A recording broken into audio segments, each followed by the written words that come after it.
The AIADMK, which had expected to capture power after a spell of 5 years in the opposition, has to blame itself for its present plight. The Dravidian major has won in 47 constituencies. In terms of arithmetic strength, the party was not as strong as its traditional adversary, the DMK. Moreover, despite the loss of its base being evident during the 2024 Lok Sabha elections, the AIADMK, which had faced the assembly elections in the company of the Bharatiya Janata Party (BJP), Pattali Makkal Katchi (BMK), and the Amma Makkal Munnetra Kazhagam (AMMK), did not rope in all other anti-DMK forces under its fold. What has become obvious is that the AIADMK did not gain the benefit of alliance with the BJP and its allies, which were part of the National Democratic Alliance (NDA) in 2024, when the AIADMK and the BJP contested separately. At the time, the coalitions led by the AIADMK and the BJP had secured about 23% and 18% of votes respectively.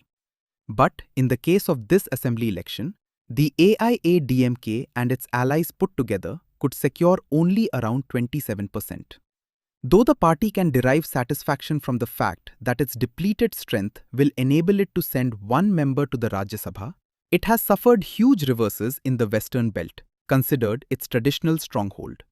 Even in 2021, the party captured 41 seats.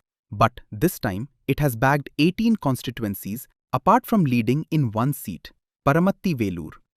The party's General Secretary, Edappadi K. Palanisamy, retained his traditional constituency of Edappadi by a margin of around 98,000 votes.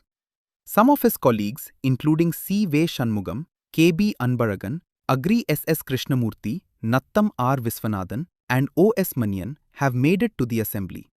Apart from the western region, the party has lost heavily in the southern region, where 5 years ago it secured 18 seats. But this time, the tally has come down to 5, including one seat where the party is leading. Its tie-up with the PMK proved to be a silver lining as it helped assert its position in 17 seats in northern districts. In parts of the western belt, the presence of the PMK gave it strength.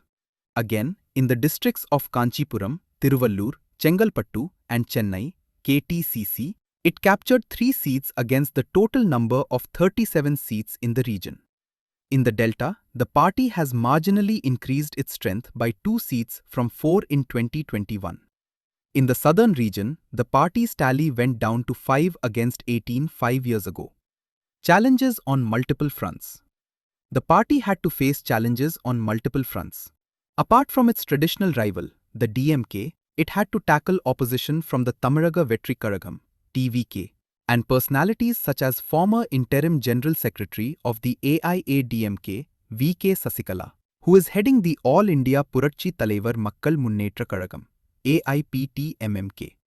The rivalry between former School Education Minister K.A. Sengottaiyan, who won from Kobichettipalayam on the TVK's ticket, and Mr. Palanisamy became one of the talking points in the Western Belt, and this contributed, in its own way, to the defeat of the AIADMK in many places in the region.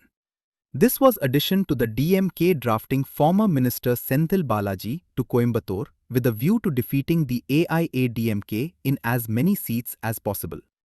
The candidates sponsored by Ms. Sasikala in the southern belt did not win, but the idea of putting them up appears to have worked at least in some constituencies.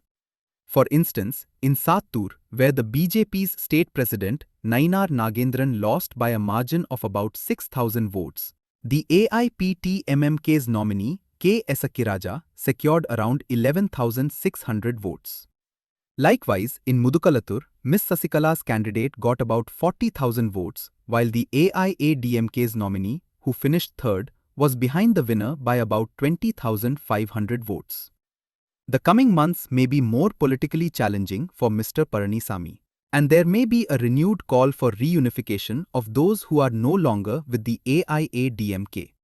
Also, if the new government decides to hold local bodies polls, at least in rural areas initially, the AIADMK has to stitch up another coalition that should be stronger than the present front. And this responsibility will also fall on Mr. Palanisamy.